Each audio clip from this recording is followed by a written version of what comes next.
Hey guys, me Andrew again, your favorite Canadian YouTuber, eh? I'd like to share a couple things with you.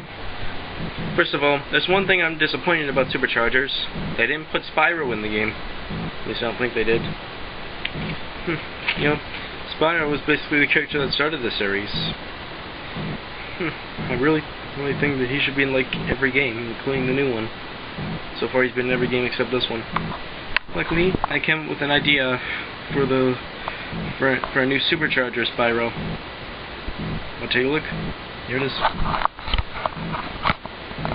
Say hello to multi-power Spyro.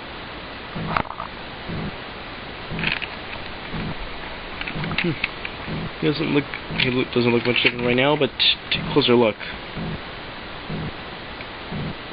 Take a look at those horns. Now, and yes, they're long, but they're not curved like Mega Ram Spyro. They're straight, they're stiff.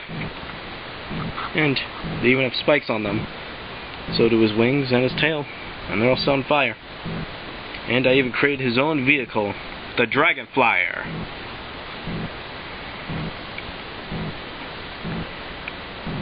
What do you think?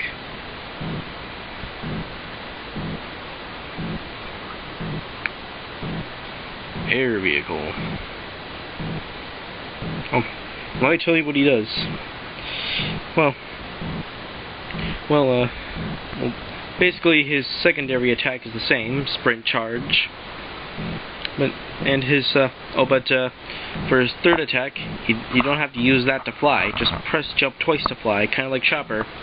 Now his third attack has a much more useful, has a much better use for it. See, when you press the third attack button, you can switch through 3 different breath attacks. So, if you think about it, we're bringing some of Spyro's original powers back, kind of like the ones from his game Enter the Dragonfly, which I do have for GameCube. So yeah, press 3 to switch between fire, ice, and electric breath. And no, I'm not going to include bubble because that does nothing but trap dragonflies, and what use is that for Superchargers? Besides, 3 is enough, kind of like Pop Fizz. And press the first attack button to fire. You can shoot fireballs, the Daybringer Flame, and for the ice, you shoot like these ice ball blasts that just basically look like foggy clouds. Or if you charge it up, you can send a big shockwave of these big ice crystals coming out of the ground, like a big ice crystal wave, like they pop out of the ground and slide right back in a row. I think you understand what I mean. And for electric, just hold it, and that's it. Kind of like Cinder. And of course, press the charge button in the air, do a ground pound as usual. But if you press and hold the ground pound button, this might be a soul gem. Then while he's pounded into the ground, his head remains in the ground, but then he shoots lots of these fiery rings, columns, or shockwaves that damage enemies in all directions. The longer you hold it, the more rings or whatever he shoots out. Like, you get the point. And his horns will even change color depending on which breath attack he's using. If it's fire, it'll be the same orange.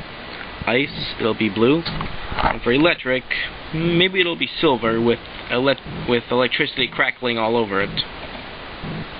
Kind of like Frankenstein or something. You get the point. And there's more to it than just that.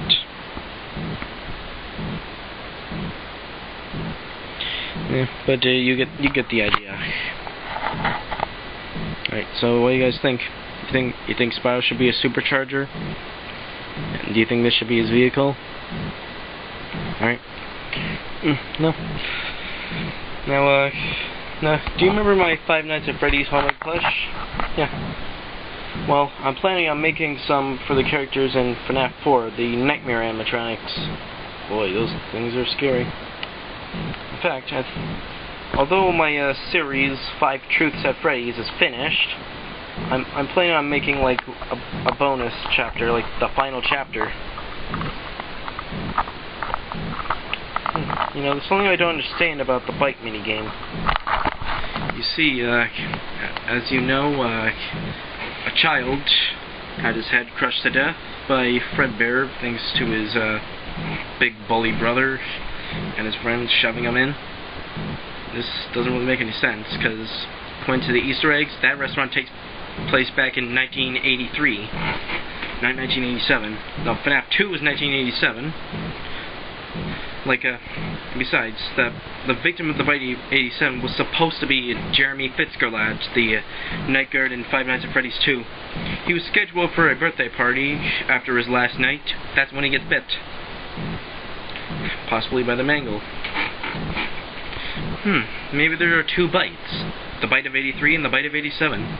I know what you're thinking. Maybe the one we saw with Fredbear is the sister location, but come on, those were the very first two animatronics, Fredbear and Spring Bonnie. Like, those are dated way before 1987.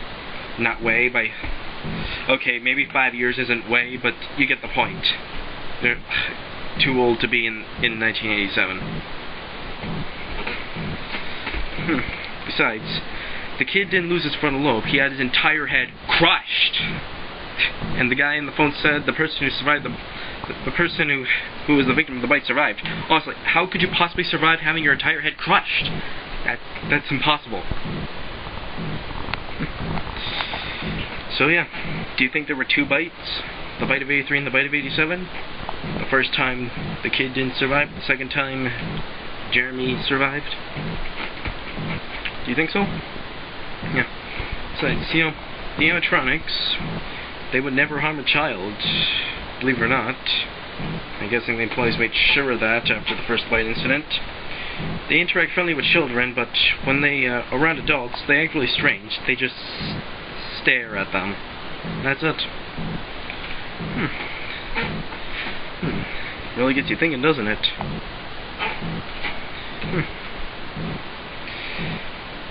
Also,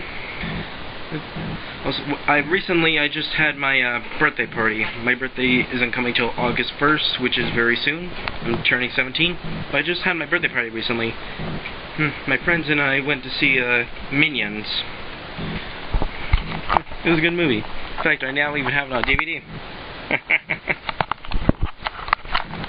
Along with Jurassic World. So yeah. Oh, and I just came up with a new death battle idea. Hawkeye from the Avengers versus Legolas from Lord of the Rings. How does that sound to you? Good? Alright, and just recently I pre-ordered Skylander Superchargers, the Dark Edition starter pack for the Xbox 360. Now,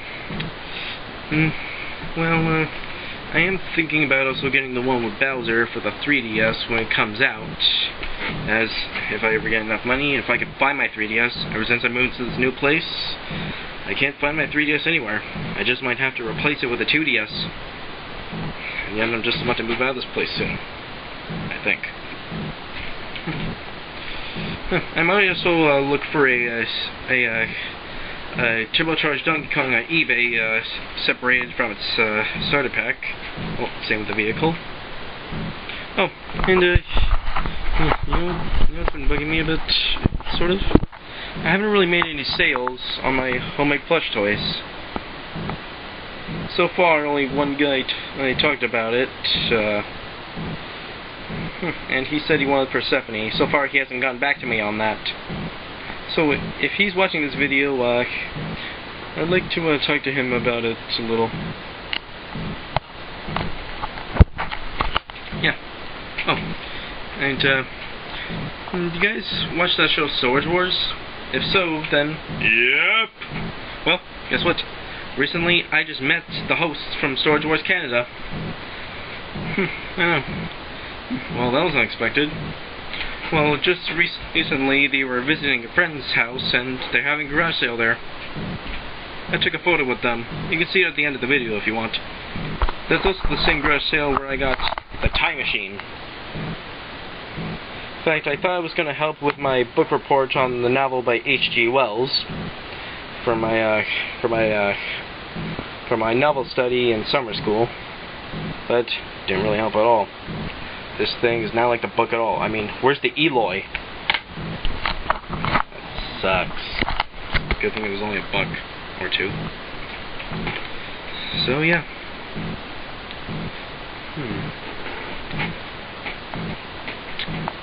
So, I think that's all I have to talk about for now.